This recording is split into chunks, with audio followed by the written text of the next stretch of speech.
And welcome to the December 6th regular meeting of Walpole Select Board. It's after 7 o'clock, and so I call the meeting to order. Let's stand and recite the Pledge of Allegiance. I pledge allegiance to the flag of the United States of America and to the republic for which it stands, one nation, under God, indivisible, with liberty and justice for all.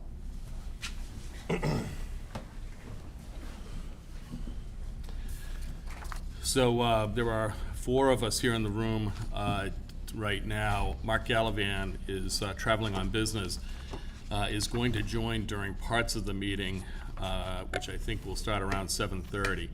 So I'm going to just read the remote participation guideline here. So pursuant to Chapter 22 of the Acts of 2022, Select Board Member Gallivan will be participating remotely during the meeting, and every vote that Member Gallivan participates in will be taken by roll call vote. So if Mark's on, we will do roll call votes. If not, we'll do regular votes. Okay. All right, our first order of business is a request of Walpole Discount Beer and Wine for a change of manager to Bhavesh Patel. And I understand we have Mr. Patel and I think the attorney Arthur Perlman on Zoom. Good evening. Good evening. Can you hear me? We can, yes. Okay. Good evening. My name is Arthur Perlman. I'm representing Shubham Mart Inc., doing business as Walpole Beer and Wine. I have with me Bhavesh Patel. Bhavesh's family bought this business in 2009. Bhavesh's mother has been the manager on the liquor license since they owned it.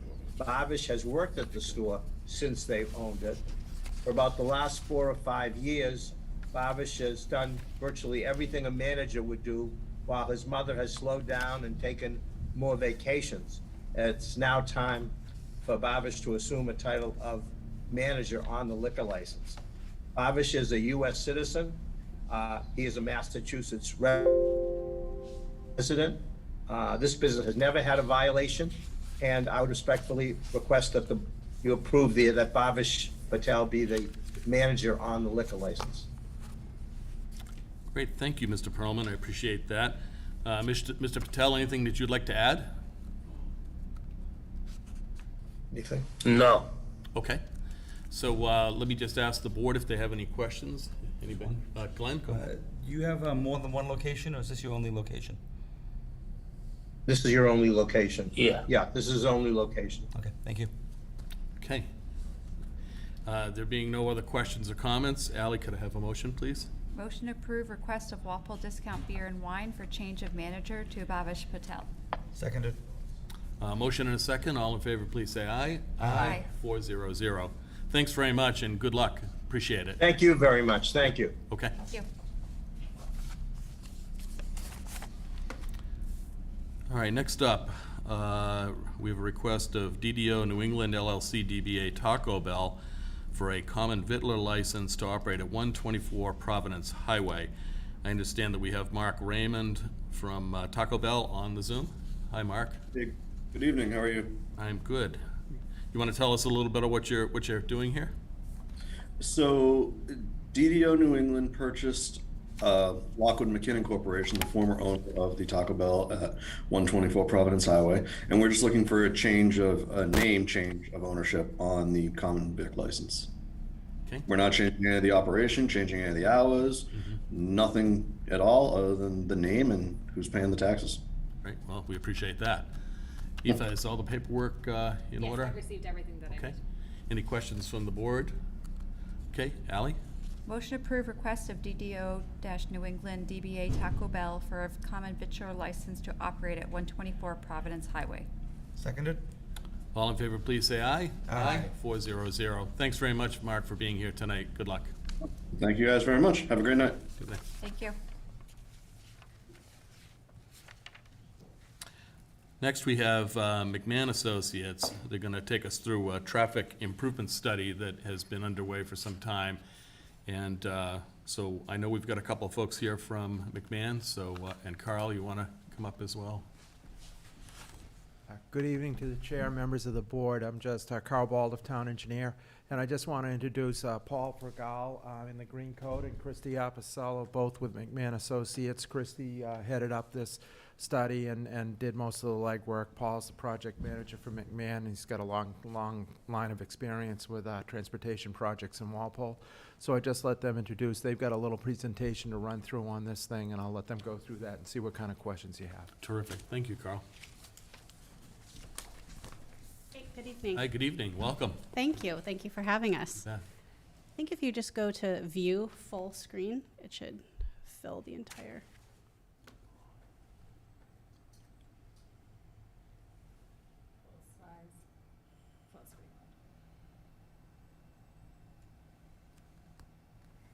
Great.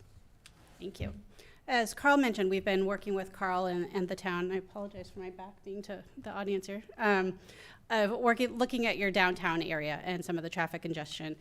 We have a draft report that I believe has been circulated to you, and we've been working with Carl to finalize that, but we want to take this opportunity to update you on where we are as we wrap up the final report. So the next slide gives an overview of the study area. Just slow. We're looking at the primary area that is outlined in green, which is basically where we are today in the downtown area of Walpole. The primary study area is bordered by East Street to the north, basically the train tracks, and as East Street works its way around to the west, Front Street to the south, and School Street to the east, more or less, within that area. And then we also looked at the north and south of those areas to look at how traffic and operations were happening going into and out of that area.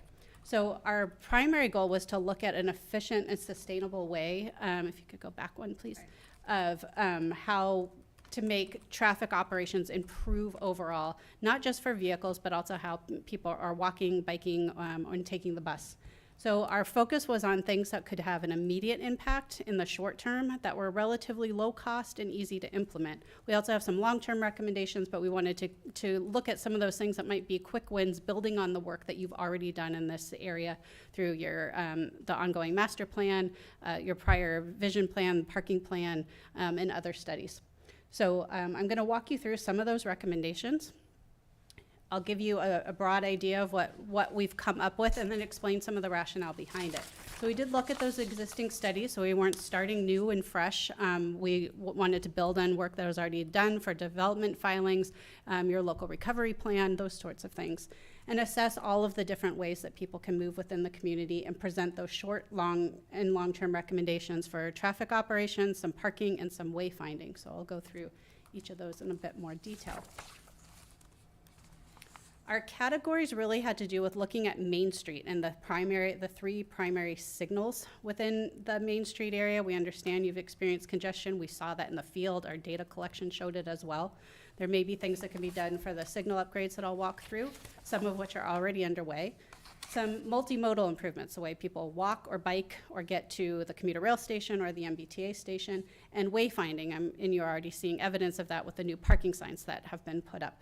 All of that together can help improve the overall flow of transportation within the downtown area. So for each recommendation, we asked a series of questions and categorized them of, is it accommodating the existing traffic or is it reducing traffic demand? And we're trying to balance those two needs. The relative cost of those improvements, something that's a low cost was about under $50,000, medium under $250,000, and a high cost would be over $500,000. We wanted to see if the impact was either short-term or long-term. Is it a localized benefit, or is there a regional benefit of people coming to and from the Walpole area, and the level of effort and ease of implementation of low, medium, and high, just as those general ballparks. Next slide. So our recommendations mirror some of the things that you've heard in other reports and studies, but we have tried to put together an implementation plan that allows a way forward of how to implement each of those.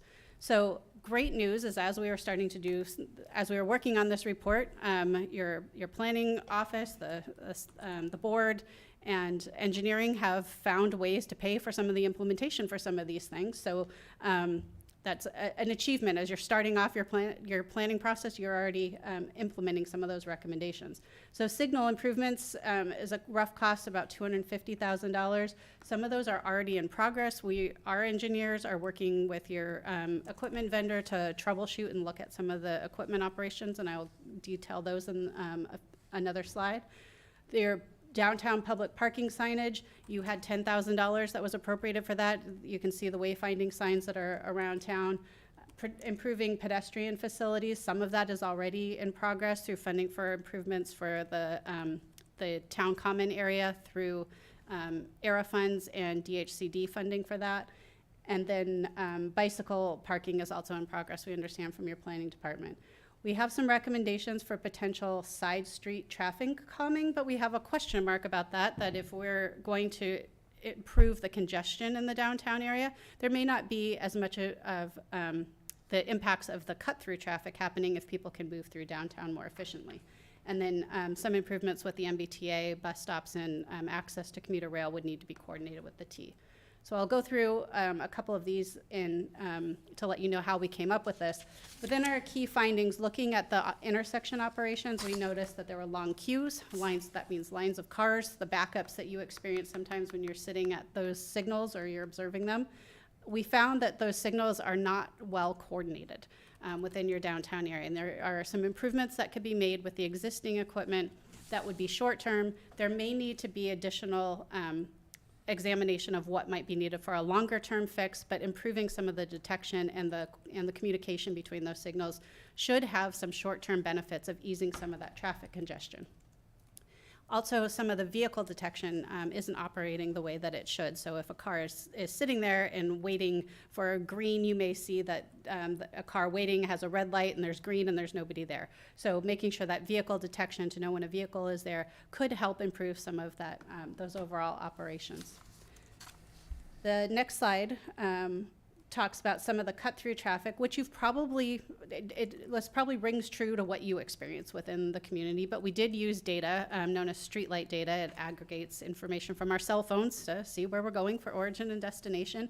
And you can see they're shaded by weight, that the primary corridors that are used are Main Street, north-south, as you would expect. But for this particular morning period, you also see that some of that congestion is coming from East Street, West Street, and coming up from the south, using School Street sometimes as a cut-through.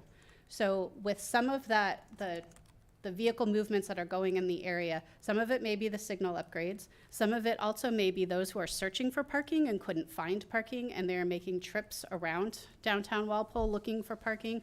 Or are people perhaps driving through this area that could walk or bike from somewhere else if they're looking for access to commuter rail or something like that, that they're creating more trips. So that's where the multimodal improvements go within the signal upgrades, but we are seeing some of those cut-through patterns.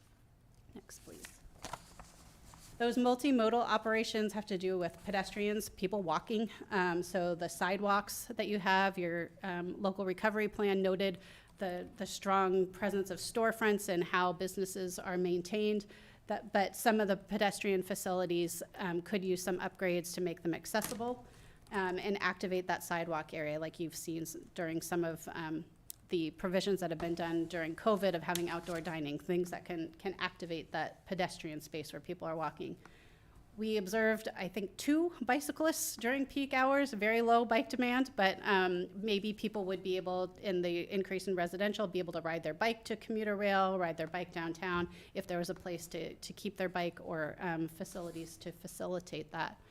And then finally, those physical connections and wayfinding. Again, this is something that you are already pursuing grants for, to do a branding program and a wayfinding program, but continuing to add to that wayfinding for people can help get people out of their car or park once and go to multiple destinations, further reducing congestion in downtown. Next.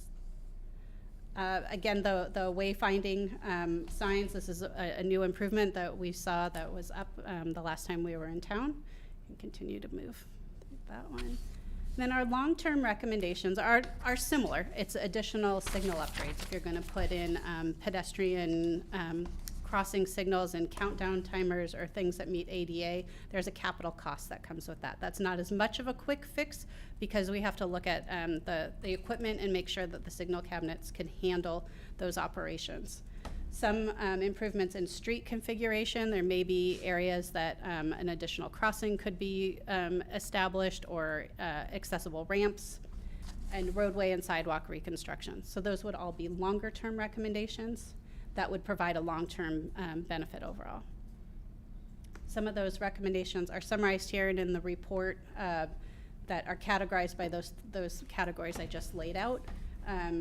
There's improvements that we haven't mentioned yet, such as working with route finding apps like Google and Waze to try to deter people from cutting through neighborhoods, of showing the desired routes where you want people to travel through, is one option that may take a bit more work. It's relatively low cost, but it can be time consuming to do that. Some of the other higher impact are potential changes for some of the sidewalks and improvements in pathways, like the access to the trail system and the new signs that have been put up for that. But looking at ways that we can get people to choose not driving may be something that you can invest in as a longer term strategy. So where we are at this point is this summary of the recommendations. We are going to fine tune some of our cost estimates, update the things that have already been done, like the new signage, to acknowledge that in the report, and further advance some potential funding sources so that you can continue to advance this, and that will wrap up the phase of this study, and we'll give you a roadmap, so to speak, for what to do for next steps for improving transportation and traffic downtown. Great, thank you for that briefing. Let me turn to the board and see if there are questions or comments from the board. Who'd like to go first? I have a Glenn? quick question. Sure. Thank you for that. I am really looking forward to seeing the final result. Great. I'm just curious how the 1A project could potentially merge into what you have studied here. I know that's outside of your purview, and as far as I know, it ends around Kendall Street. I haven't seen any work beyond Kendall. Does it go a little bit beyond Kendall? All right, so but it's going to end at downtown, essentially. It's going to end where at the point where you're studying. So I'm wondering, and there'll be bike lanes, and there'll be the multimodal, configuration that you were discussing. So I was just wondering how that might merge into what you're talking about here. We are aware of the project. Sure, yeah. We looked at that in terms of how people travel through the area, but I think that Paul may have more details from a MassDOT perspective. You don't have to have an answer. I just wanted to bring up the idea, and we can look at it further. Certainly, that's something that we would be evaluating in terms of what opportunities do we have to potentially interconnect the two locations from a signal coordination standpoint to see if there's a need for progression in terms of vehicle platooning in the morning and in the afternoon, to see if that's something that we can get some benefit from having those new signals that have been installed be talking to the ones that are part of this more central cluster. Yeah, it would make sense Yeah. to look at that closer. Yeah, absolutely. Thanks. Anybody else? Ben? Yeah. When you talk about reducing traffic demand, is something that was on a couple of the slides, but I mean, a literal interpretation of that would mean less cars. But I mean, what's a practical way to describe reducing traffic demand? Is that even something that the town can achieve? Not directly, other than providing transportation choice. So people tend to drive because that is perceived to be the lowest cost option. If they already own a vehicle, it's actually a higher cost, but that's perceived to be the convenience, and that's what we do as humans. We look for the most convenient way to get someplace, and driving is fairly easy. If you give people alternatives, particularly with the higher density residential development that you have, making it comfortable to walk somewhere, not just as a means of getting from point A to point B, but some of the urban design and the looking at your town common tonight, that feels like a place. It's all lit up for the holidays. People are drawn to that area and the retail stores. So finding ways to make your downtown more attractive for people to stay in this area, that even if they drive and and they park behind Town Hall, and they'll walk to dinner, and they'll walk to the consignment store, they'll go to multiple locations, and you have one parking space that's serving many destinations. So it isn't a whole scale, we're going to reduce trips by X amount. It's just looking at ways that all of those different modes can kind of work off one another. Yeah, definitely, thanks. And so when we're talking about making those physical connections, and I guess it's a little bit about wayfinding, probably more about connections, and making people feel like they can move around downtown in an easier way. One of the things that we've always come back to as a board is the commuter rail station, and how it's not exactly, in the downtown, right? And it's kind of difficult to get there. You have the ramp kind of coming up from East Street, or you could walk all the way around 95 West. Are those some recommendations that are going to be in this report, or is that something that is more of a long-term? We did include some recommendations for improving the connections in the past. Even though those are MBTA property, they still impact you as a community. Right. Your residents are using them, or your workers are using them if people are coming in to this area for employment, taking the commuter rail as a reverse commute. Yeah. So we do have those as recommendations. It just may not be up to the board for the financial purposes, but you absolutely have the clout to talk to the MBTA about what's needed. In our experience, if a community comes to the MBTA and notes some of those deficiencies and works in a partnership, there may be opportunities for those kinds of improvements. Yeah, and that's exactly why I bring it up, is actually we had a conversation with the MBTA representatives a couple of weeks ago at this point, talking about the location of the station, other properties they own. So if that could give us some ideas, right, to have something more concrete to go into those conversations with them, it would really be helpful. So, Exactly. That's how we try to provide our reports too, so that when you're going to the MBTA or your state delegation, we have a plan. This is supported by the community. These are the recommendations. This is what has been looked at. This matches our vision, and this is how it fits in. It helps elevate your request that much more when you're able to demonstrate how it fits into a larger plan. Yeah, for sure. And the last question I had to do with the long-term recommendations. I think that, the improvements with Pat DeShane going and getting the grants for the signage and the wayfinding, that's great.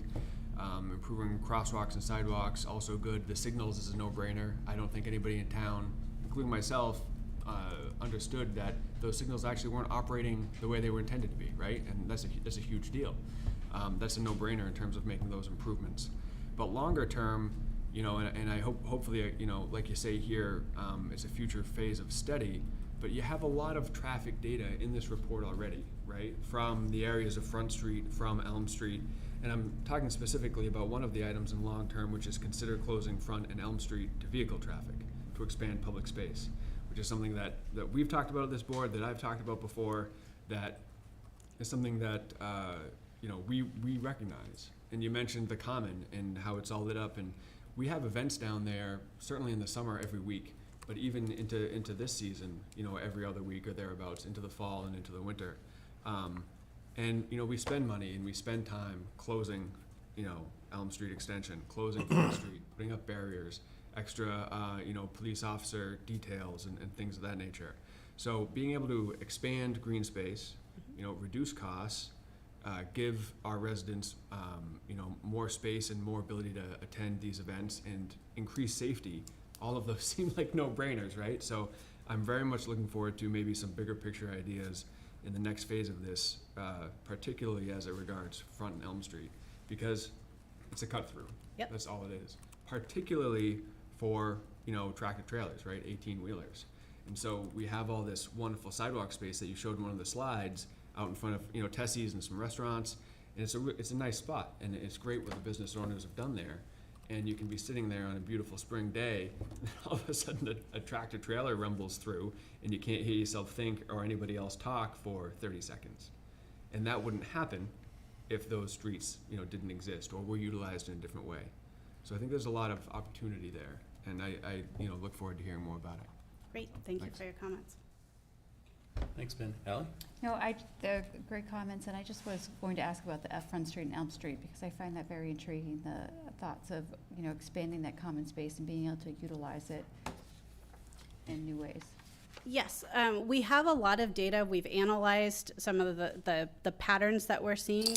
What I would recommend is when the signals are improved with the low-hanging improvements, revisiting, looking at how things operate, because then you'll have a better idea of how those other streets are used. If we're able to reduce some of the cut-through traffic of people trying to avoid those backups, there may be other opportunities to look at potential like that. We have not analyzed that in detail. That would require more analysis, but we can flush it out a bit more of the steps of what we would recommend of how to look at that further. The idea behind it is, if you look at a map, or I live in Franklin, so I'm close by, I come into Walpole, it has always struck me that it's sort of the area in front of the church, there's one town common, and then there's that triangle pie-shaped piece that it just seems like it is very cut up. So there may be opportunities that you can knit that back together, or as you're saying, if you close it temporarily, there may be opportunities to look at a shared roadway or something that narrows it, or one way, or there may be other alternatives to look at. So we could provide in the report the steps that would be required to look at that in more detail. Thank you. A couple just quick things for me. So I too would like to hear more about the Front and Elm Street question. You know, it has some intuitive appeal to it, but it has some practical limitations. And, you know, we've talked about it on numerous occasions here over the years. And we do close down those streets for events. And it always works very well, brings the commons together, gives a nice place for people to go and be. But at the same time, you have the traffic issue. And so I would really be interested in hearing some, you know, innovative ideas on, you know, how you might address that and not create problems elsewhere. You know, I think about a truck coming from Medfield, for example, down 27, and then continuing on Elm and up through Common. And you think about sort of, well, could you divert that traffic right down 27? But that means a nasty turn that probably causes a backup of traffic behind it. So it's those kinds of things that we have to just think about and figure out, you know, how do we go about this? And is there a way to maybe even do some reconfiguration of the streets that allows us to get, you know, some or all of that benefit if we could do it? So that has real intuitive appeal to me, and I'd like to hear more. You mentioned widening sidewalks. Where do you see the opportunity to widen, and how would you go about that? We would need to have more information. So there are opportunities potentially to widen a sidewalk if you have enough space with a shoulder or a buffer area. But when you start to widen sidewalks, it becomes a bigger capital process because of the way that drainage works. So we would have to take more of a look at that, of where there may be opportunities to do that without impacting a lot of utilities. But areas that aren't meeting ADA requirements at this point, those would be, I would suggest, as the highest priorities. If they're not wide enough, if the condition is poor, that it's not a smooth surface, or it doesn't provide an accessible path of travel between an accessible parking space and a key destination, looking at some of those sort of things as the areas to prioritize. Also looking at areas that are connecting the higher residential housing to the train station or key destinations. So looking at it from that perspective of linking those origins and destinations together, we can strengthen that in the report as well. Okay. And then last question, and maybe this is more to Carl or to Jim, but we have an organization, a couple of organizations in town. One is the town's Economic Development Committee, and then we have a couple of groups that are active trying to improve the downtown area, and it's some of the work you alluded to is some great work that they've done recently. So have they been briefed in on this study, and have we gotten their input in terms of their thinking on what it might mean in terms of economic development within the downtown? No, we want to start here first, get some general feedback from the select board, provide you with an update as to where we're at with this, and kind of take what you provide to us, meet with McMahon and Associates, and probably that will be our next step, do some outreach to downtown businesses, EDC. Maybe we try to get just a general meeting together in here or wherever. Yeah. Provide them with an update. We'll do, even if we need to do it over Zoom or whatever. Yeah. And then go forward. You know, right now we have an additional $250,000 that was authorized at this past town meeting. Obviously, some of these improvements we could do with that $250, but some of them are much Yeah. way outside of the scope of those funds. So we would need to kind of narrow it down.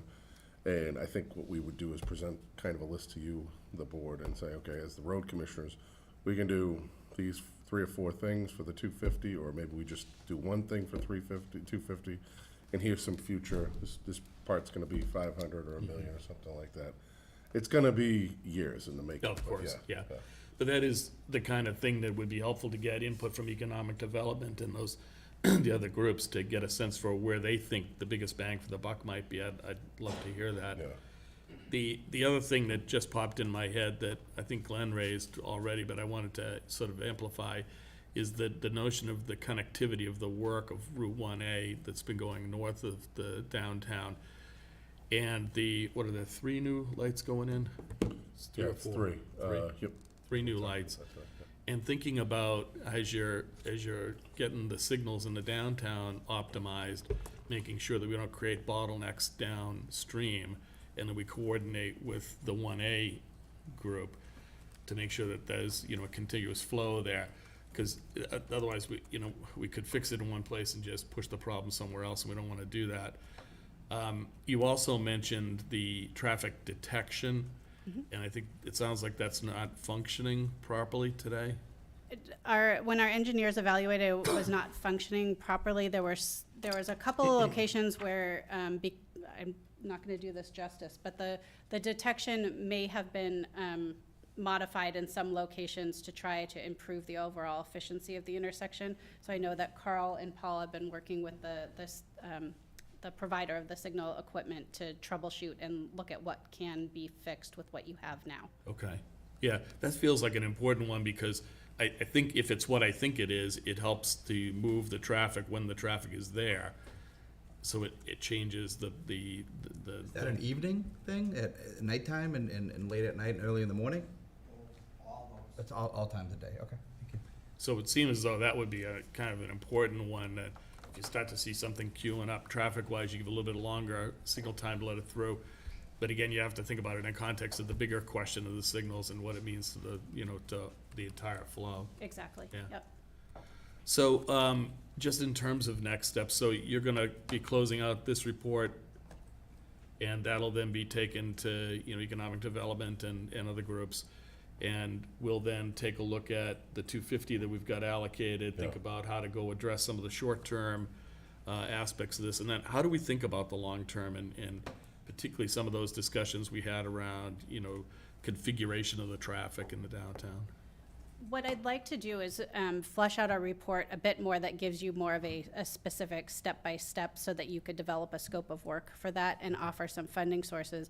I commend the town on how creative you have been in looking at the ARPA funds and DHCD funding, that being able to tap into some of those resources, $10,000 here, 25 there, 50,000 there, it all starts to come together to really help advance and match some of your local funding.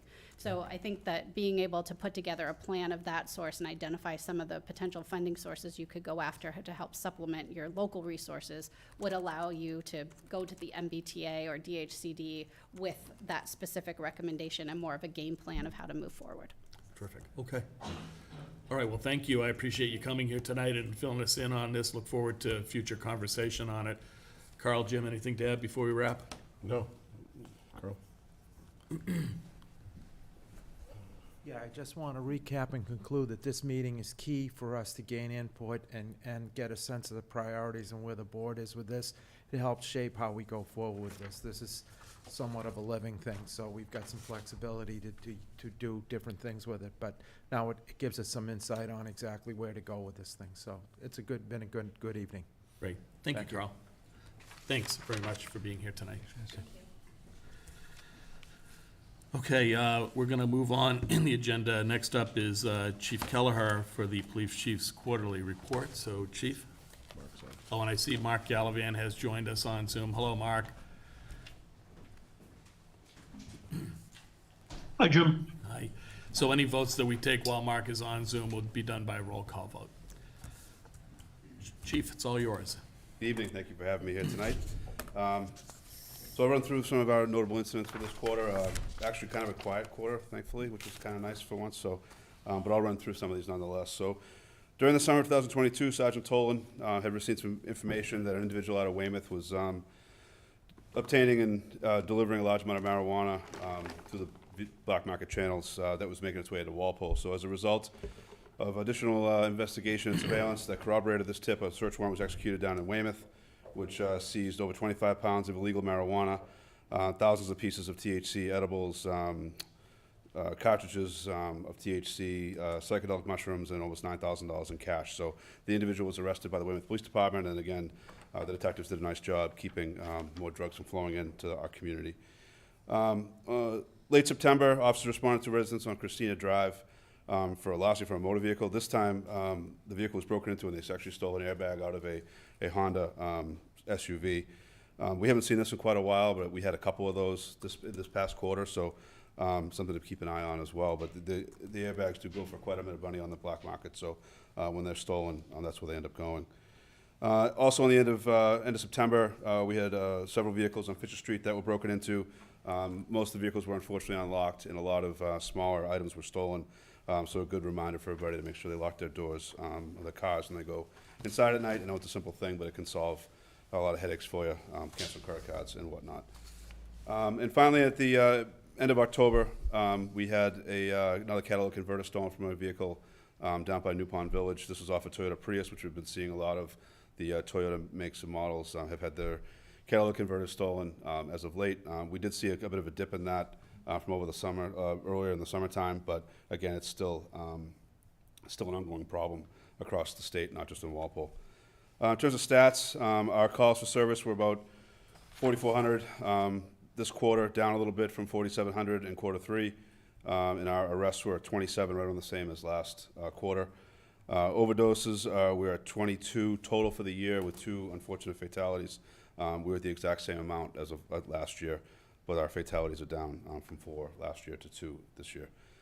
Longview Farm, calls to service are only at 23 this quarter for 131 so far, so that was kind of a nice drop given the school had started, and sometimes we do see some issues up there, but they actually had a fairly busy weekend up there this weekend with some new students that were getting acclimated, but we worked through them, and again, we're keeping a good handle on that.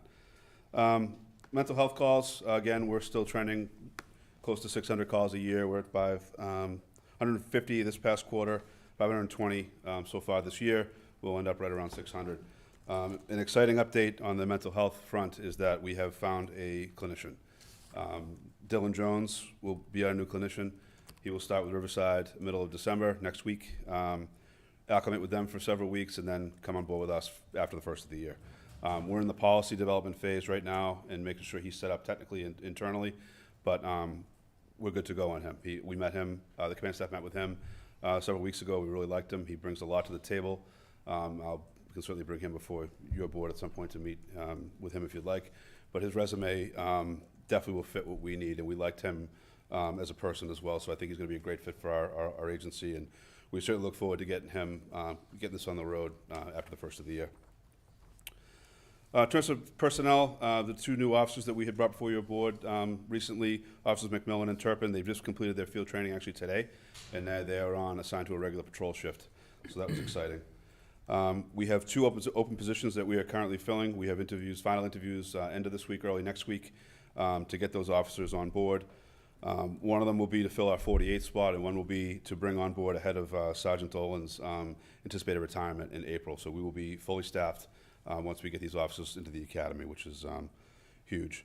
One last thing on personnel, as you know, we did have an officer that was seriously injured in a crash a few weeks ago. I'm happy to report that he's doing very well. Prognosis is very good. He'll be back to work very soon, we hope. I just want to take a second to really thank everybody from the community that reached out to us, offer their support to us, your board, town administration, various department heads, especially the fire department. The medics that responded that day gave phenomenal care to him when he first went down, and all that made a very difficult day for us a lot easier, and I can't say how much I appreciate all of that from everybody that reached out. It really means a lot. So we had our award ceremony on September 28th, right after I was last here for a quarterly report. I know it's probably highlighted a lot of these actions by these officers over past meetings. We held our ceremony a little late this year because we couldn't get the actual medals in time due to everything else being backlogged. So we had the 2021 award ceremony in September of this year. So I will go through them very briefly because I know we did highlight a lot of these already, but Meritorious Service Medal went to Officer John Holmes and former dispatcher Kevin Quinn. That was for a call up on Hilltop Drive that involved assault with a firearm. Both were dispatchers at the time and did a phenomenal job using technology to locate the subject, calm down a very hysterical caller, and keep officer safety and the investigation at the forefront with their efforts. So that was a phenomenal job by them. Meritorious Service Medal with Detective Andrew Kevlich for several narcotics investigations throughout 2021 that resulted in the seizure of a significant amount of fentanyl, large amounts of cash, prescription medication, prescription drugs, illegal, and a firearm. So he had several huge investigations through 2021 that he was awarded for. And again, we saw a significant drop in some of the drugs that were coming into town because of their efforts, and I can't appreciate them enough. Distinguished Service Medal went to Detective Kyle Griffin. He had several larceny investigations that he really was relentless in investigating, which resulted in a large quantity of landscape equipment being returned to a victim of a small business, which, again, you run a small landscaping company and you lose a bunch of blowers and expensive material that can really put a dent in your bottom line. So he worked incredibly hard, collaborated with other departments, executed a search warrant, and recovered quite a bit of that equipment back to that business owner. Distinguished Service Medal went to Sergeant Mike Benner, Lieutenant Brian Becker, and Officer John Murphy. This was for a mental health issue, ended up being, but a vehicle that refused to stop back in March 2021. The vehicle pulled over initially for Officer Murphy and then took off yet again and then pulled onto a side street. Officer Murphy, accompanied by Sergeant Benner and Lieutenant Becker, tried to surround the vehicle. The vehicle, operator of that vehicle almost ran several of the officers over, but they showed a tremendous amount of restraint, identifying what was really going on with this individual, and was able to successfully take the person into custody after a Good Samaritan stepped in to help as well. So they were each awarded for their bravery and their restraint shown in that incident as well. Distinguished Service Medal went to Officer Al Maganello. In August of 2021, he responded to a group home for a mental health individual having a mental health crisis that was armed with a knife and had the knife pointed at their neck. After giving several commands, the person did not relinquish the knife, and he ultimately had to draw his kinetic energy weapon and gave some more commands, and she was finally dropped the knife, and that ended up being a positive result to that, with no one getting hurt, and the individual got the help that they needed. Showed a tremendous amount of restraint with an armed individual that was very volatile and handled that by himself, so therefore he was awarded that award. Medal for Valor went to Officer Phil Powers, and in the same incident, Distinguished Service went to Officer Luke Parlon, Lieutenant Brian Becker, and Sergeant Mike Benner. They also responded to a group home for an individual that was in a mental health crisis and eventually armed themselves with a knife. This individual actually charged at Officer Powers with that knife, and Officer Powers deployed his CEW, which unfortunately did hit the individual, but it was a less lethal use of force, which resulted in ultimately saving that individual's life and preventing harm to the other officers on scene. The other officers that were there during that event evacuated the remainder of the people from that home, which was a tremendous undertaking, and everybody ended up out of that very safely. So they were awarded those respective awards as well. Medal for Valor and Lifesaver Award also went to Officer Al Maganello for an incident in July of 2021. He happened to be on patrol when he on site at a grill fire on the side of a home that filled the house with smoke. There was a language barrier with the individuals that lived there, and he was able to extricate those folks out of the home safely. And the fire department had arrived as well and assisted him in his efforts. But entering that home without that necessary equipment certainly made him very worthy of the Medal of Valor and the Lifesaver Award.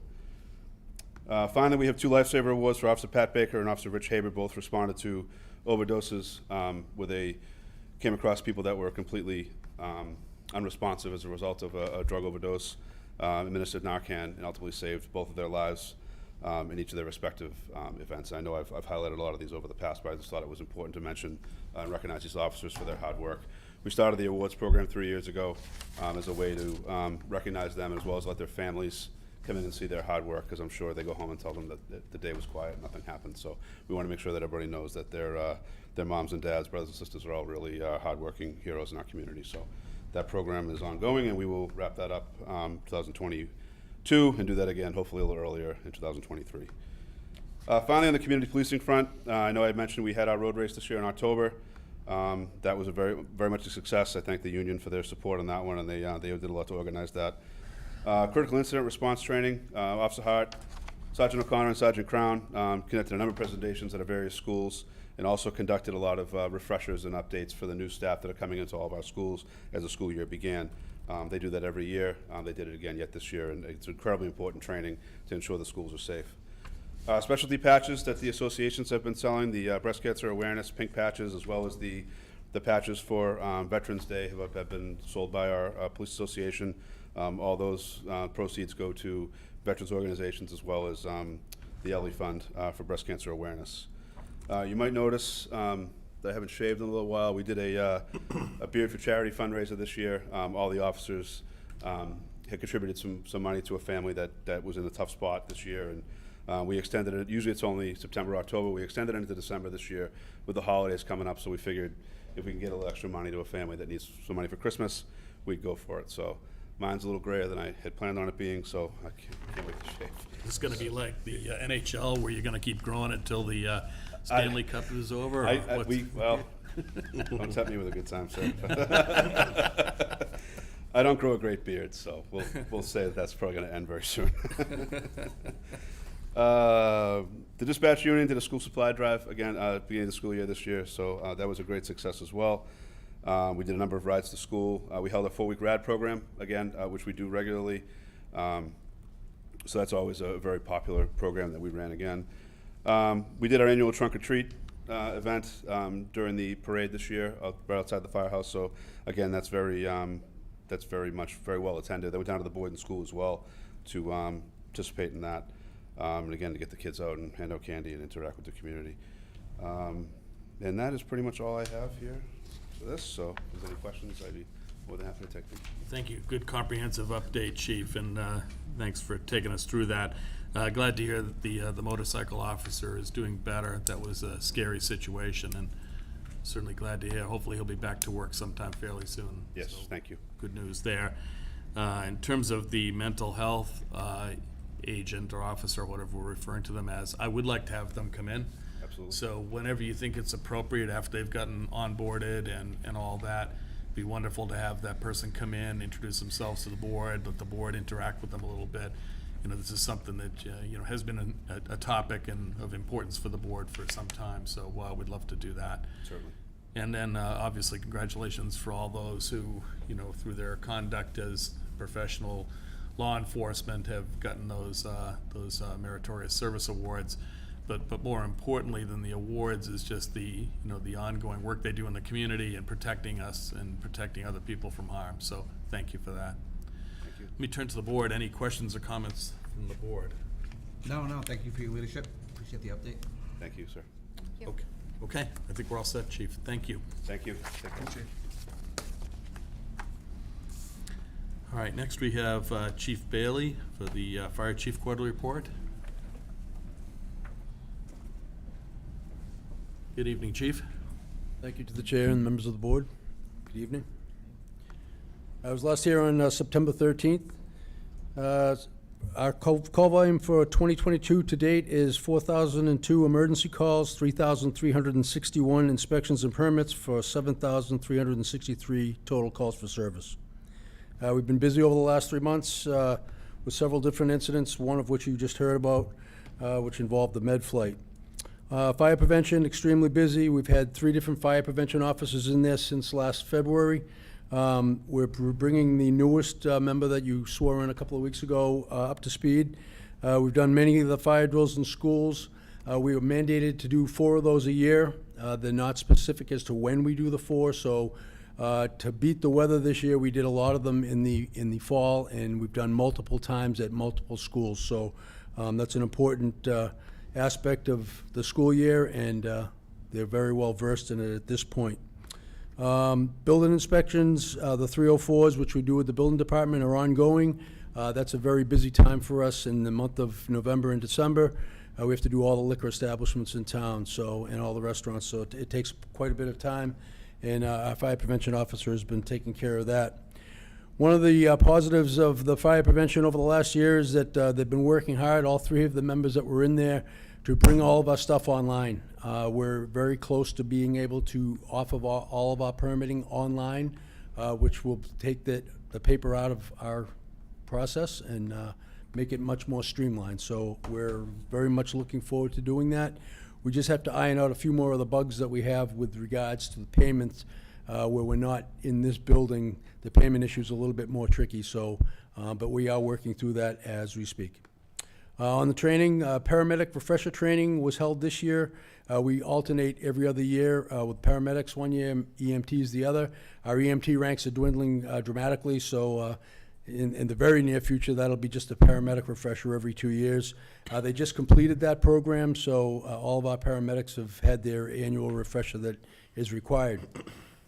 We've done our driver training program, which has always been in existence, but we've revamped it with our training officer and Deputy Barry. They've gone and they've looked at the program, and we've made some tweaks to it to further improve it and make it so that it's a better program. So that has been put into place, and we're currently going through that, especially with all the new hires that we've had recently. Building familiarizations continue. Route 1A, much better in the past week since they did the grind and repave. It is much more friendly to the fire apparatus on our responses, and we're appreciative of that.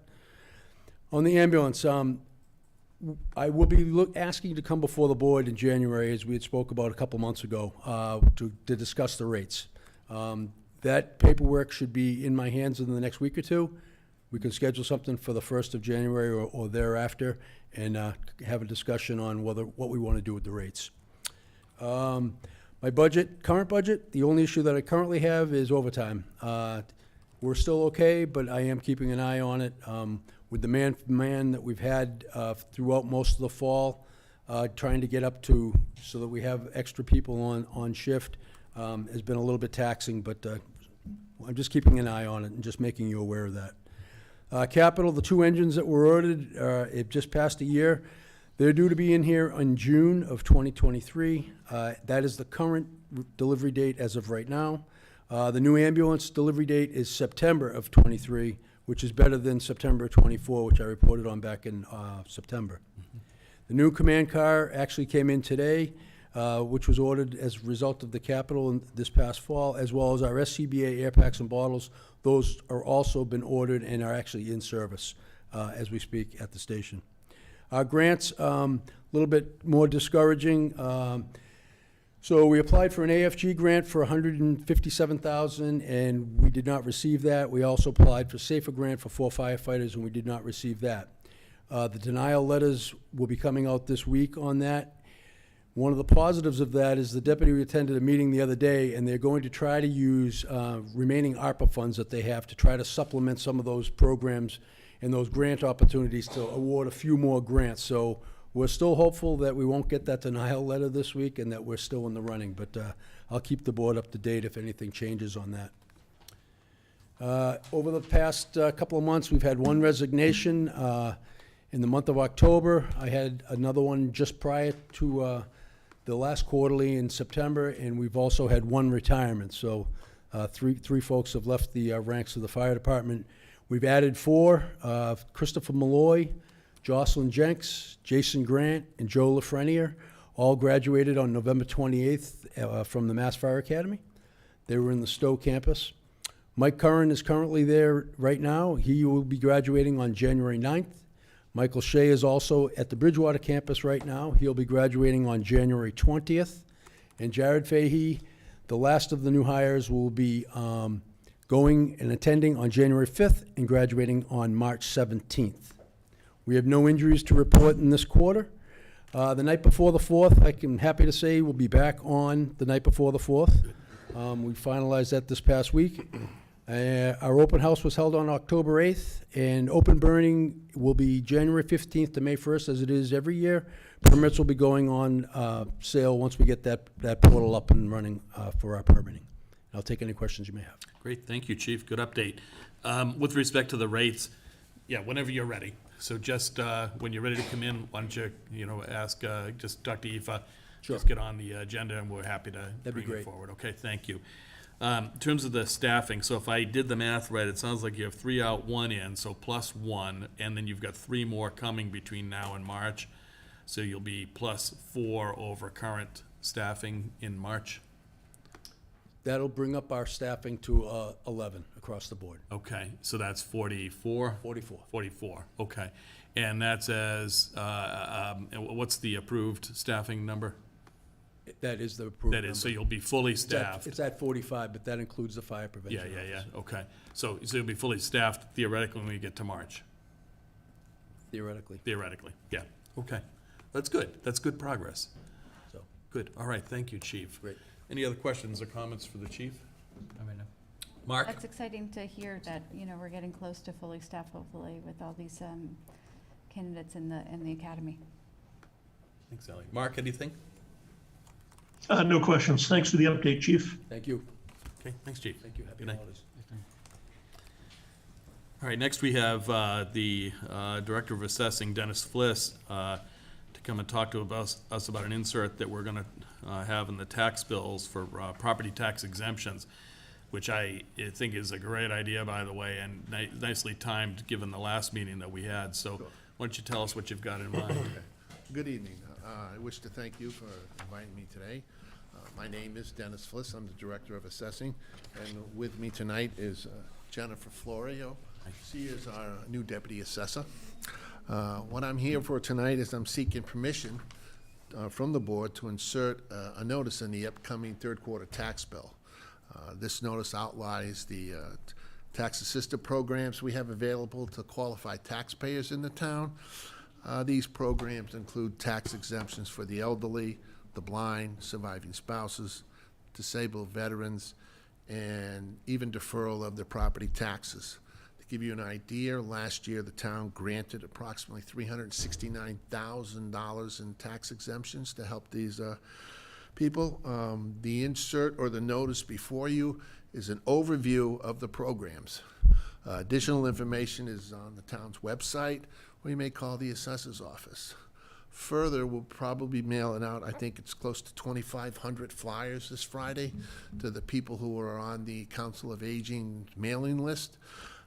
These flyers will inform them there'll be an educational seminar on Monday, December 19th at 11:30 at the Council of Aging on South Street. At that time, we'll do a presentation. We'll be there to answer any questions, any additional information they might need, and that's about it.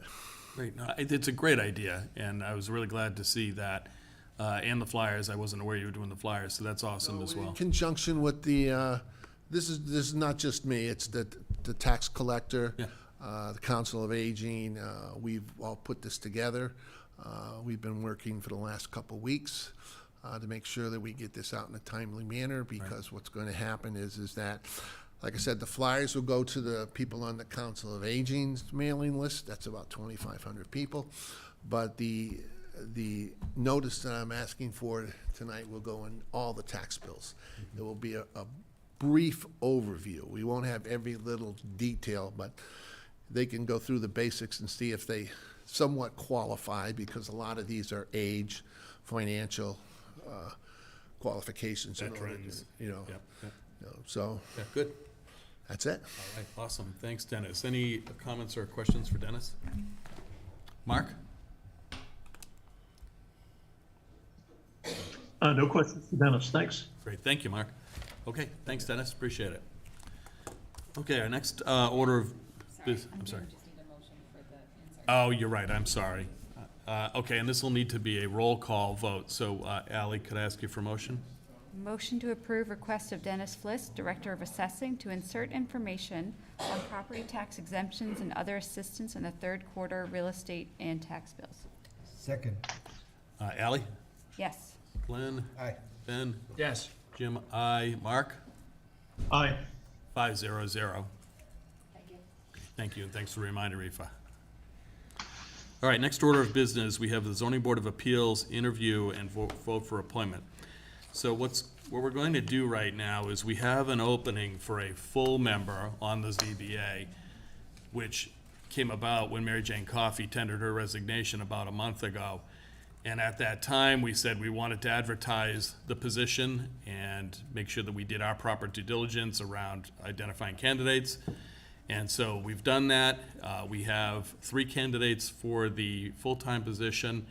And depending on how that works out, there may be an associate position open, and we would then move to fill that. And we have a candidate for that if we get there. So the way I'd like to do this is, as I understand it, we've got Judy Conroy, Natalia Orlando, and Philip Lasavita, who are all here for the full-time position. So what we'll do is have each of you come up to the mic. I'd like you to talk about your qualifications and why you will want to be on the ZBA. So let's just take them in order. Judy, you're listed first, so if I could just ask you to come on up first.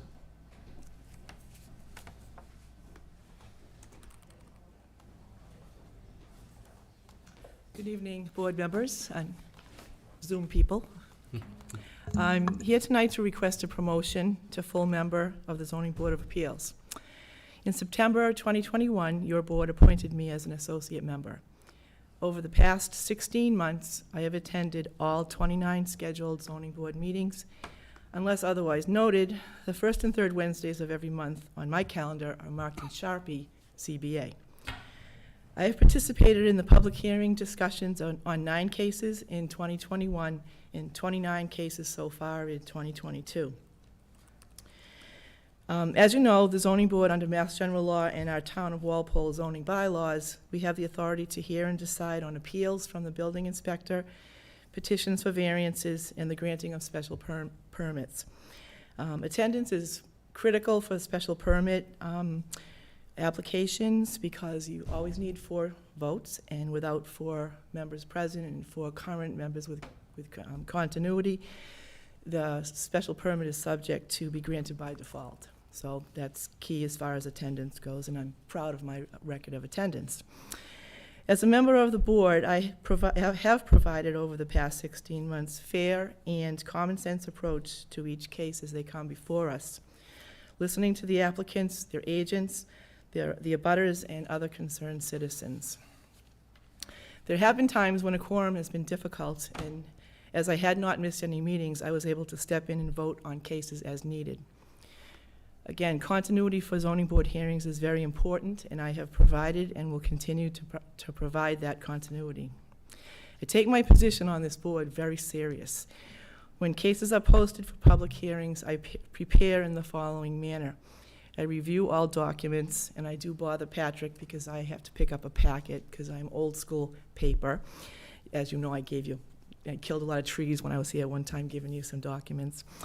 I perform a site visit. I'll walk the site if it's possible. I don't like to go into people's yards, but there's been cases where there have been more commercial developments, so I'll do those walks. I'll meet with town departments. I meet with Patrick in economic development as he's our zoning board advisor, Carl in engineering, or any of the gentlemen up there, building inspector, fire department, and I even stop in to see Dennis once in a while just to keep him on his toes. Also, as a lifelong resident, I consider my depth of knowledge of the town to be a valuable asset to the board. One case in particular was the 173 High Plains Street, and people questioned why that was ever zoned business, where there was a home there. And it took me a while to figure it out. I had to ask the right people, but apparently where those apartments are now, the Alden complex, whatever it is, many years ago, before my time, there was a little variety store there, like Mimi's and, Cumbies and the old Cumbies, Mackey's and all that. So that's why that was owned business, because there was a business there on that corner. So it wasn't just spotty, but I did some digging. Anyway, bottom line is I do my homework and I ask questions during the hearings so that I may make the best decision on behalf of the town. As an aside, I've served on many townwide elected boards in the past, including 2 terms on the school committee, 1 term on the select board, many years on town meeting, and recently I was elected and serving on the Walpole Housing Authority. I was a business owner in Walpole for over 35 years, active in Chamber of Commerce, a founding member of the Food Pantry, and several town celebrations committees. This is my 3rd time around on that one. Started in high school. Upon the resignation of full member Jane Coffey on October 12th, I was contacted by Patrick, our zoning board advisor, as to my interest in the full member position. Without hesitation, on October 13th, I submitted my email letter of interest to Select Board Chairman James O'Neill. And so, based on merit, my dedication, and my commitment as an associate member for the last 16 months to the zoning board and the town, I am the qualified candidate to be promoted to full member of ZBA, and I respectfully ask that you vote that promotion. Thank you. Thanks, Judy. Let me open it up to the board for questions for Judy. Who'd like to go first? I'm okay. Ally? Ben? I've asked a couple questions, yeah, sorry. I have 3 questions, and anyone who's ever watched me do this before, I'm gonna give them to you, Judy, and then to Natalia, and then to Philip. So, my first question is, what is your view generally or specifically on 40B comprehensive permit projects, and how you would approach them as a member of the ZBA? Okay. I sat in on the first 40B on Gatehouse Preserve when I was on the school committee, I believe. It's a very interesting and intricate process. To the general person watching or listening to 40B hearings, they look like they're, and they are, overriding a lot of our zoning bylaws. And I know with the 10% that the state has mandated, when we reach that, then we're somewhat done, but always looking to continue to add to that inventory. I watched the Summer Street one, intermittently, and I think when it comes time to the decisions and the things that they ask for, there are ways to negotiate or mitigate, and I think that's something that the zoning board can do. But again, being a quasi-judicial board, you can't really, lean too much into the direction of doing favors or things like that. But I think you need to listen to what the project has to offer, and then there's a lot of discussion has to take place. Okay, great, thank you. And then what would your, similarly, what's your view specifically or generally on friendly 40B projects? So that's, for those that aren't familiar, it's where the select board can enter into an agreement with a developer through the local initiative program or LIP. For example, the current Gilmore's location, which we have done over the past couple of months. And how would you approach those as a member of the ZBA? I was here the night you signed that contract. It was very interesting to listen to the developer. As far as being friendly, I think that when they put so much on the table, I think it gives the town, select board, zoning board, a chance to take a look and see what their actual goals are. And personally, I'd like to try to keep things keep Walpole a friendly town and the character of its neighborhood and its downtown and things like that. And I always feel bad for little downtown Walpole because we've been talking about the development or redevelopment or the rejuvenization of Walpole since the 70s. And it's time, but to see the 2 big projects that already took place, and just to know Gilmore's is coming. The design looks nice. It seems like they crossed all their T's and dotted their I's, but I think we still have to be open to making a few changes for the better of the project. Yeah, for sure. So my last question then is, and I appreciate your answers to the first 2. So the ZBA, and you actually alluded to this, Judy, the ZBA perhaps more than any other board or committee, with perhaps the exception of the planning board, must rigorously follow Mass General laws. There are very strict processes that they're required to follow, and generally speaking, that's to protect the town from legal jeopardy, right?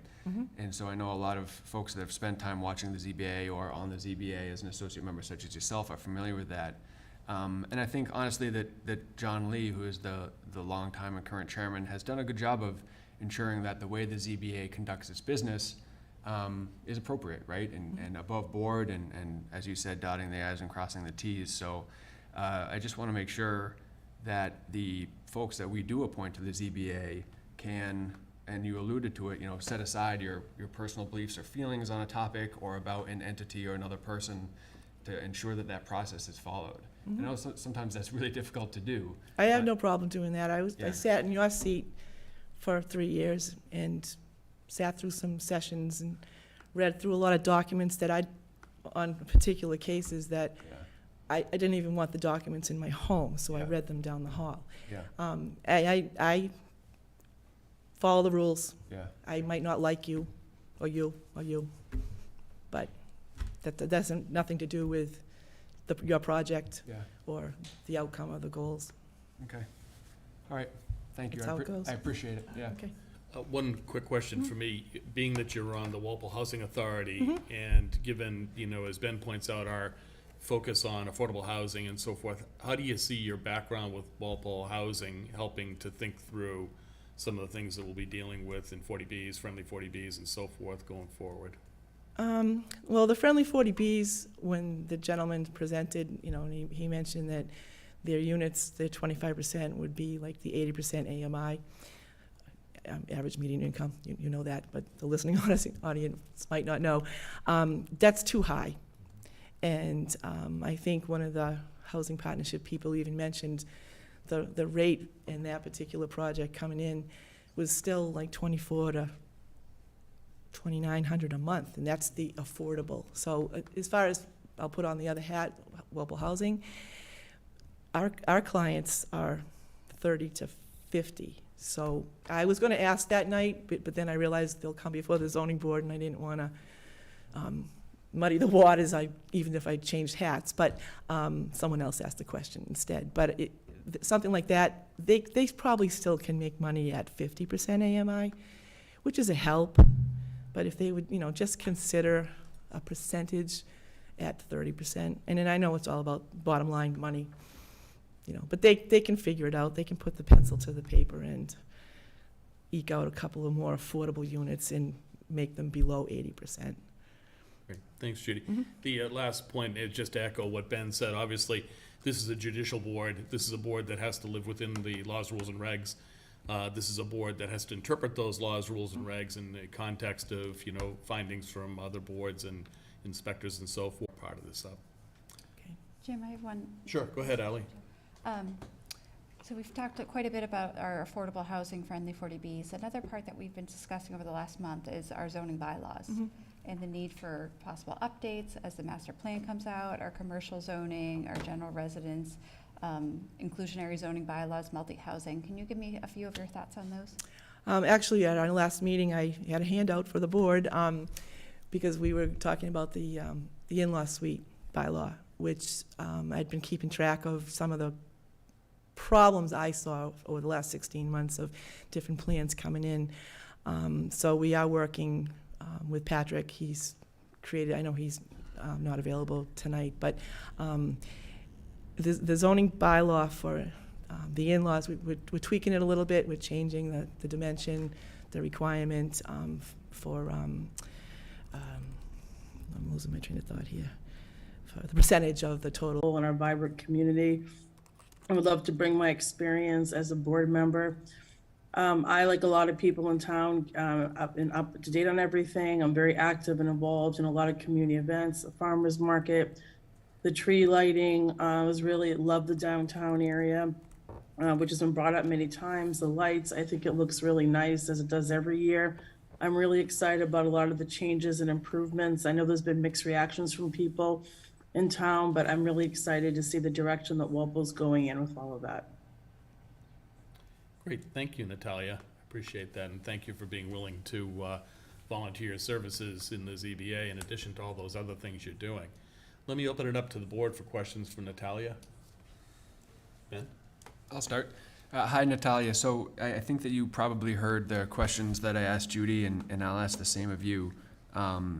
What is your view, you know, specifically or generally on the 40B comprehensive permit projects, and what would your approach be as a member of the ZBA?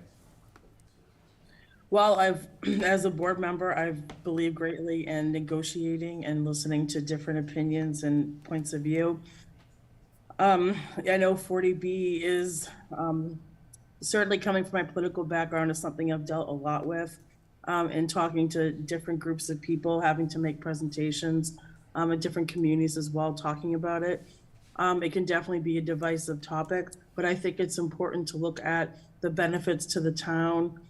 So I think a lot of it is looking at the specific developer, looking at what they might be bringing to the town, looking at how the town might benefit them. I really think it's a very specific case-by-case basis. It's very general. It's too general, really, to specifically comment on. Right.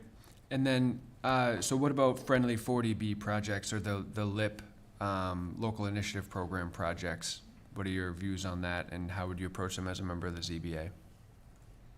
I also think it's a lot of the same of what I just said in reference to 40B. I think a lot of it is just listening to it, talking to the other board members, coming to an agreement, listening to different people's perspectives on it as to why they're in favor of it or why they don't think it's a good idea. And again, I think it's good to look at it from the perspective of, again, how can it benefit the community, as well as combined with looking at it as these programs could kind of remove barriers, say, from people being able to say, because Walpole's a nice town, right? And a lot of people want to live here. And I'm amazed at how many people are able to afford to live here. So I think in some ways, it's nice if we're able to remove those economic barriers or the issues around that. Yeah, for sure. And I agree, it is a very site-specific sort of an approach that you need for both those types of projects.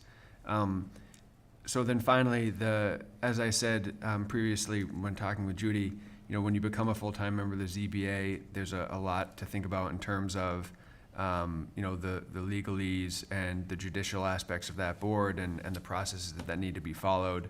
How do you feel about, being involved in that sort of a board and, being put in a situation where maybe you have to put aside your personal beliefs or feelings on a topic or about an entity or person? It's what I've pretty much done my whole life. As someone who's worked in politics, I've largely had to do that. We never would have had the wins that we have when it came to certain issues had I not done that. So I can absolutely do that and just focus on what's at hand. Yeah, interesting. You make a good point. I mean, it's not a political thing in and of itself, but it is that sort of a management of your belief systems and trying to find a middle ground. So Correct. I appreciate that. Thanks, Natalia. Thanks, Ben. Anybody else? Kind of the same question I'd like to hear a little bit from Talia is, as we talked about master plans and revitalization of downtown and different things of approaches of looking at our zoning bylaws and possible rewrites or improvements. So in terms of improvements downtown, I think that I'm happy to see a lot of the new businesses that have gone in there. I know there's talk of having the ice cream shop that's supposed to be opening up next to the CVS in the parking lot. I do think that I actually had this conversation with somebody recently who lives in Walpole the other day, and she was talking to me about how even with all the new stores and stuff that have gone into Walpole Center, she still goes to Norwood for everything in terms of eating, shopping. And I said, well, why is that? I'm like, haven't you noticed Walpole's changed quite significantly? Because she's also lived here her whole life as well. And she said, yeah, but I feel like it's still missing kind of that, she still feels like it's missing that draw that kind of brings people out, right? Like it was talked about earlier in the meeting, like the idea of being able to go. I remember years ago going in the center and it was easier to find parking, whereas now it's definitely more of an issue. Or you'll have the same cars parked there all the time. So I would definitely like to see more parking. With the red lights and the lights, I've noticed that as well. There's long delays and they often tend not to be in sync. So I'd like to see a lot of those changes. I mean, I love the decorations and all that, but I do think it'd be a chance to a lot of the town centers you drive around in, and they're very pretty aesthetically. They're very aesthetically pleasing to look at. I'd like to see Walpole, for example, have down that area, have more greenery, more flowers, like maybe do a lot more stuff when we transition the seasons into the spring, into the summer. All set, Ally? Yeah. Okay. Mark, let me go to you next.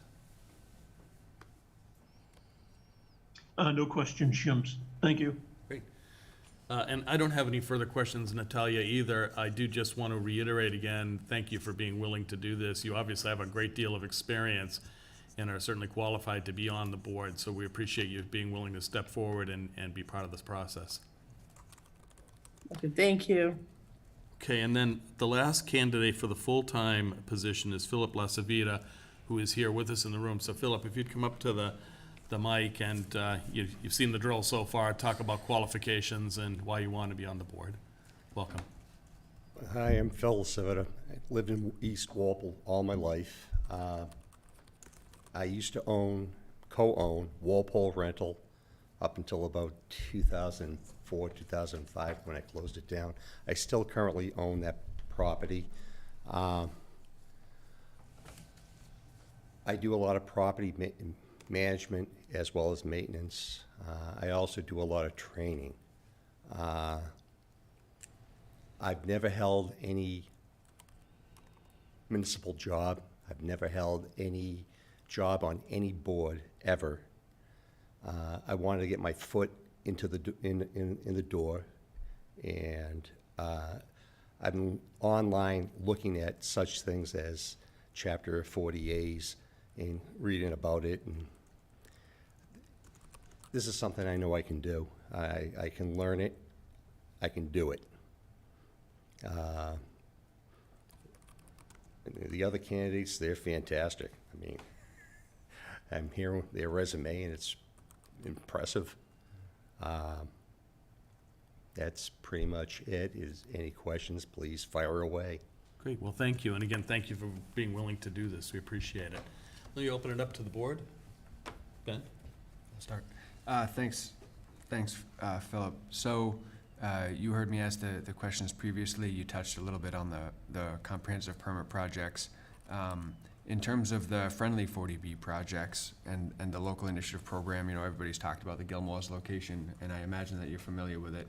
What's your view on those friendly 40B projects and how you'd approach them as a member of the ZBA? Well, providing the property is zoned for it, and I wouldn't have a problem with it. In fact, I'd kind of encourage it. It's going to bring some more diversity to this town. I like this town, but this town needs some diversity. I don't work in this town, and coming back here, it's kind of a pale town. So I'd like to see something happen here. Thanks. So, and then in terms of, again, talking about the legal nature of the ZBA and the importance of, conduct and how you can manage your beliefs and feelings, it sounds like you've had some experience, being in property management and whatnot, and owning properties in town. What's your view, on your ability and the need to put aside personal beliefs, feelings about people entities that are involved in the projects, and how you'd manage that as a member of the ZBA? I won't look at them. No, not a problem. A blank slate. I mean, Yeah. I deal with some characters during the day when I'm trying to train them, and most of the time I want to, smack them, but I don't. And after a while, they learn, and I realize that, you have to put your prejudices aside and go, take the person for what they're worth. Right. Yeah, there's a certain level of professionalism that has to be accommodated at all times, so I hear that. So thank you, appreciate that. Thanks, Dan. Others? I just kind of going on to that, what do you see the need for improvements in the Walpole zoning? What do I see? Well,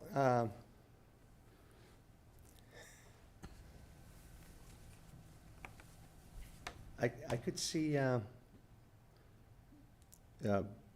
okay, for instance, a long time ago, people were fighting a Muslim cemetery. That totally disgusted me. I couldn't believe they were actually happening in this town. I couldn't believe that, and I think the town should be a little bit more friendly towards other religions, such as the Muslims, perhaps Hindus. But that's what I saw, and I was, again, taken back.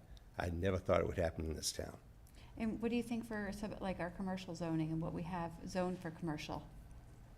For Currently. commercial? If it brings the taxes up, I mean, down rather, I'm for commercial property. Thank you. But again, I would take it on a case by case. I wouldn't want a commercial property all of a sudden being plopped down the middle of Bird Park. Clint? All set? Mark?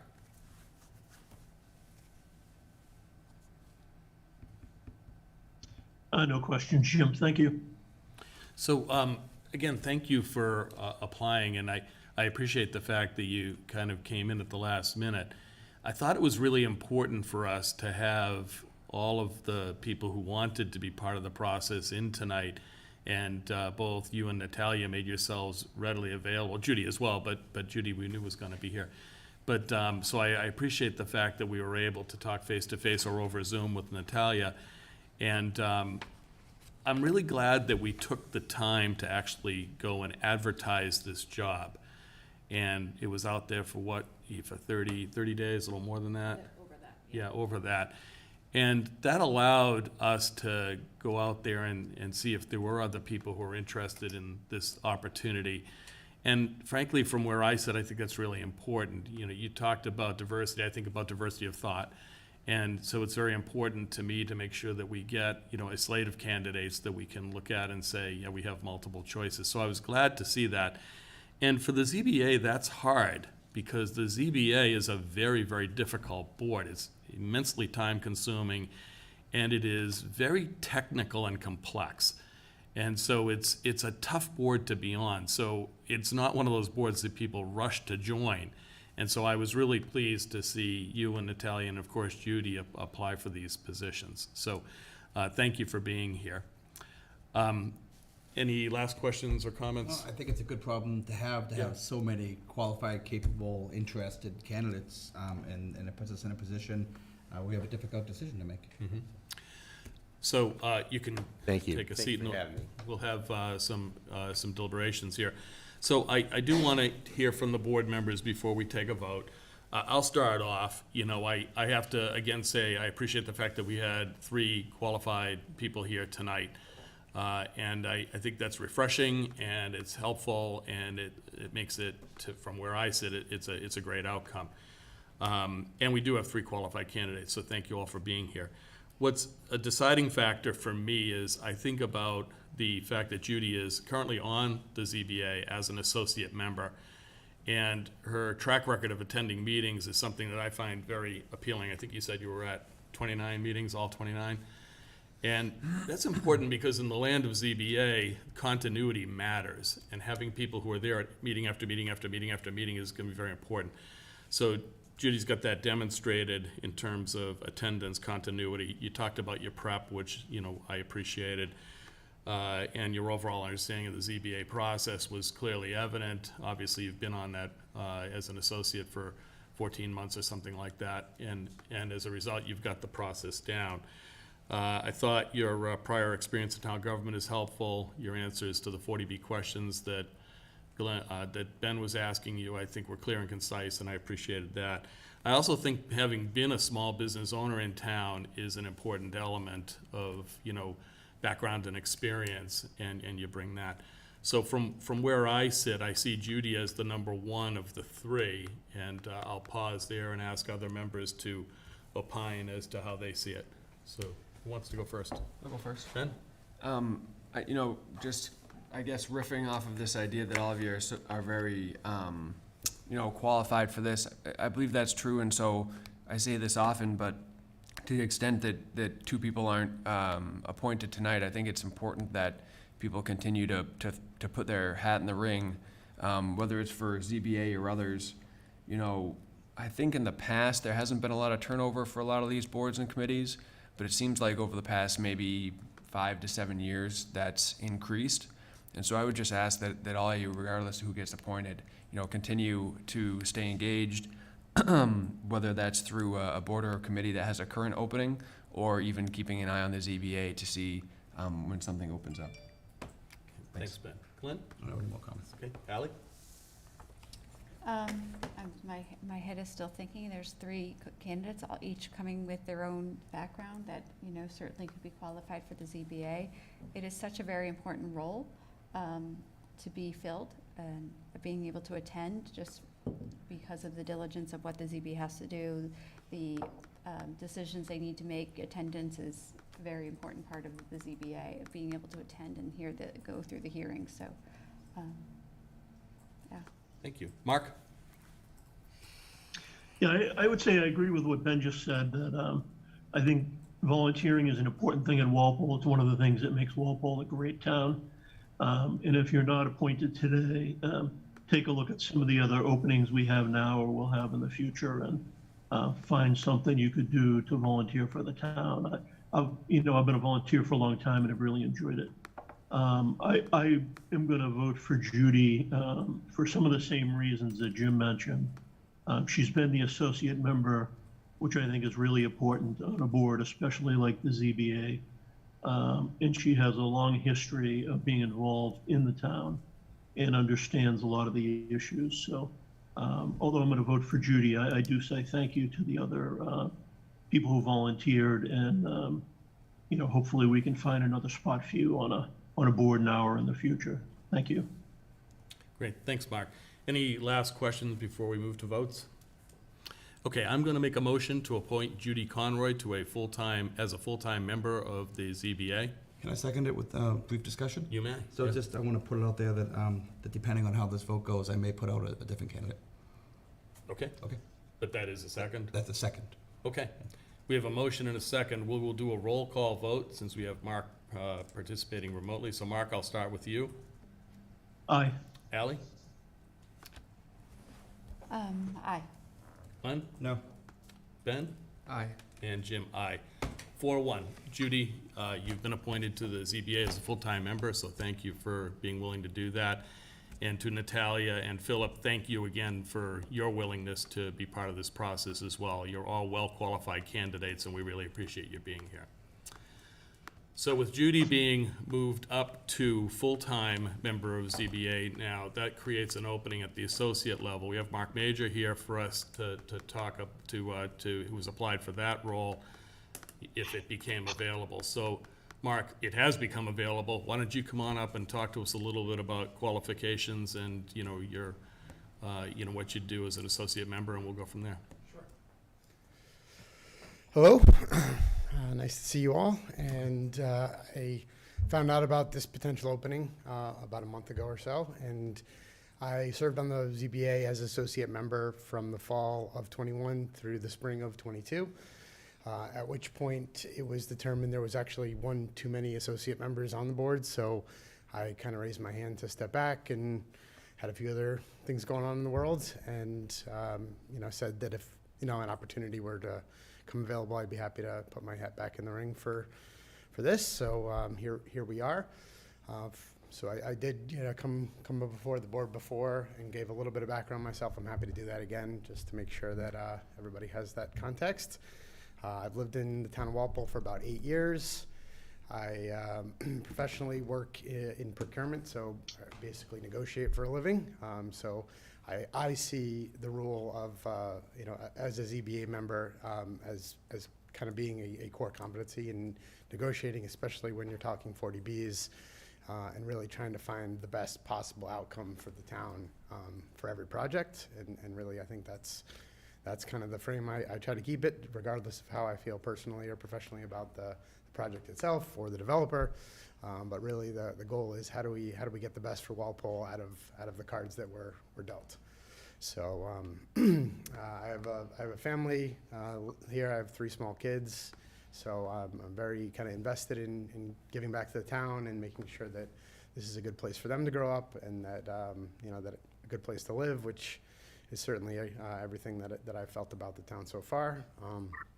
So I look forward to kind of giving back wherever I can. I decided to put my head in for an RTM role earlier this year as well. So it's another thing that I'm doing as part of the town, and have really thought that's an enjoyable process for so far as well.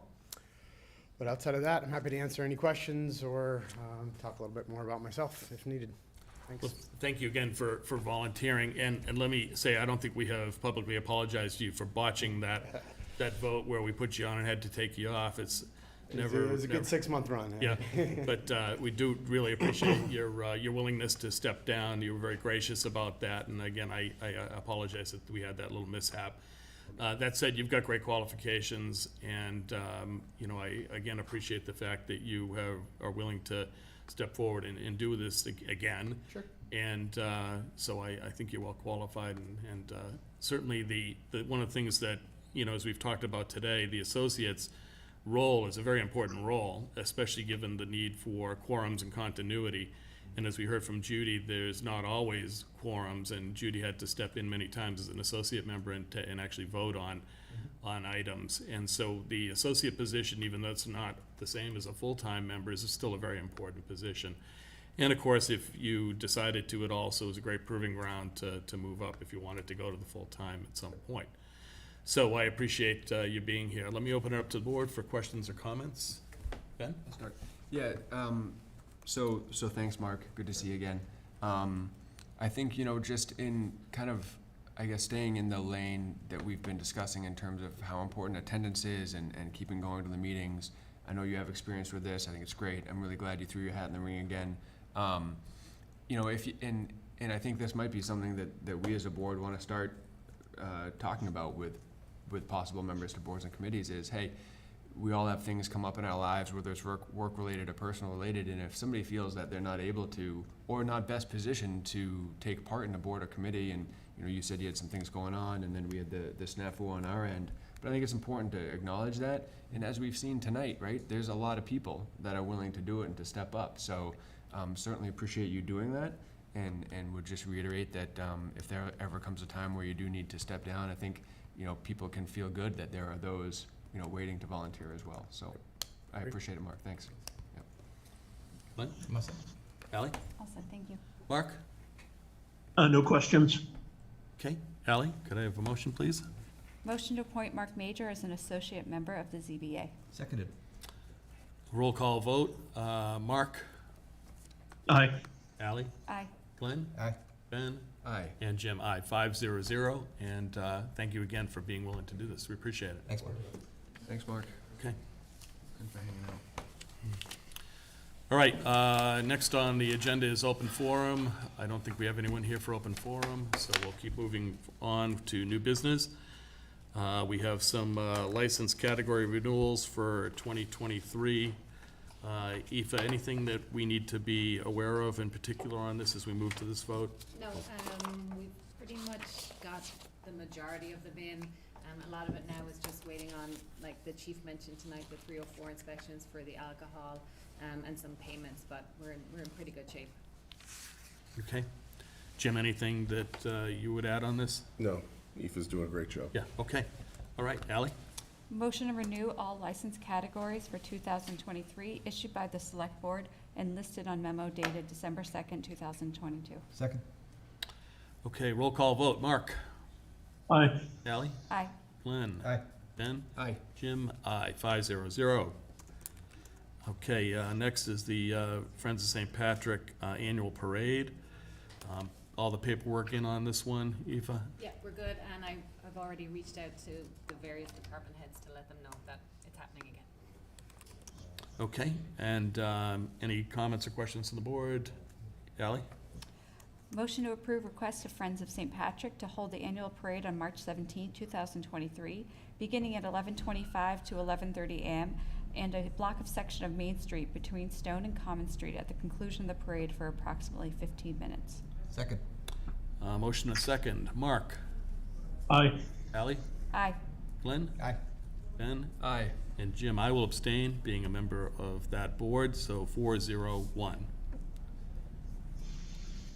And then our final vote is to accept the resignation of Ted Hagler from the Tri-County Regional Vocational Tech School Committee. This is a big one. Ted is, as you all know, or many of you know, is a long-serving member of the town, working for the town and being elected to various boards and committees. and has been involved with the town for many, many, many years. So I thought it would be important just to take a moment just to acknowledge that. Ted was the town clerk and the Board of Registrar from 1967 to 1995, which by my count is 28 years. That's quite a long tenure. He was on the 250th anniversary committee back in 1973 and has been, frankly, a major, proponent for the work we're doing with the 300th committee, sending us all kinds of information from the 250th back in 73. Ted has served on the Tri-County Regional Vocational School Committee since 1985 to today, and that is 37 years. That's a remarkable tenure. Ted has been on the Adams Farm Committee 2000 to 2022, and he's been an RTM 1995, or was an RTM 1995 to 2020, which was another 25 years. So, Ted, just our gratitude to you for everything you've done for the town. It's quite a legacy that you are leaving, and we'll accept with regrets your resignation from Tri-County. Thank you, Ted. Ally? Motion to accept the resignation of Ted Hegler from the Tri-County Regional Vocational Technical School Committee. Second. Motion and a second. Mark? Aye. Ally? Aye. And Glenn? Aye. Ben? Aye. And Jim? Aye. Okay, that concludes our new business. Consent agenda. Ally? Motion to accept with gratitude the following donations: Tyler Frogerun to the Hometown Hero Banner Program, anonymous donors to Hometown Hero Banner Program, and multiple donors to Smiling Eye Financial. Second.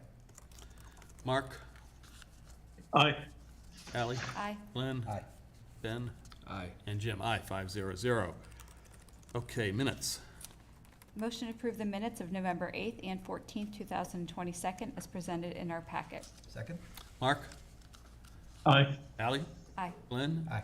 Ben? Aye. And Jim? Aye, 500. And on to the town administrator's report. Jim? Sure. So just a few items here. So budgets, most of the budgets have been entered into Munis. Jody and I started to work our way through them today. There's still just a few pieces missing. I expect to have everything in the system by the end of the week, and we can start to work our way through it. The chair and I spoke last week, and we talked about having an item on the January 10th agenda for a budget discussion and a general discussion regarding the debt spreadsheet. Does it still work, Jim? Oh, yeah. Okay. Yeah. We talked about the town appraiser and the senior outreach. I just want to say that Lisa and Dennis and Jody and Kerry have really come together on this one to have that event on December 19th. I think it's going to be good. It's very timely, given the discussion we had last week, so good job to all of them on that one. The clerk's office. We're going to be moving the clerk's office down to room 112 in the very near future, possibly as soon as December 17th, to do some renovations in the clerk's office. Bump out the copy room so Liz can have a larger office, make some more forward-facing seating for our personnel in there, just make it a little bit more customer accessible, and modernize it like we've been doing with this building throughout the last 3 or 4 years. So she's going to be moving down there just before Christmas. Dawn's in the process of starting to build a counter for them so they can help people. And it's I've told Dawn I want it done by April 1st, before election season, with the town elections and the pulling of the papers and everything, and the turning them in.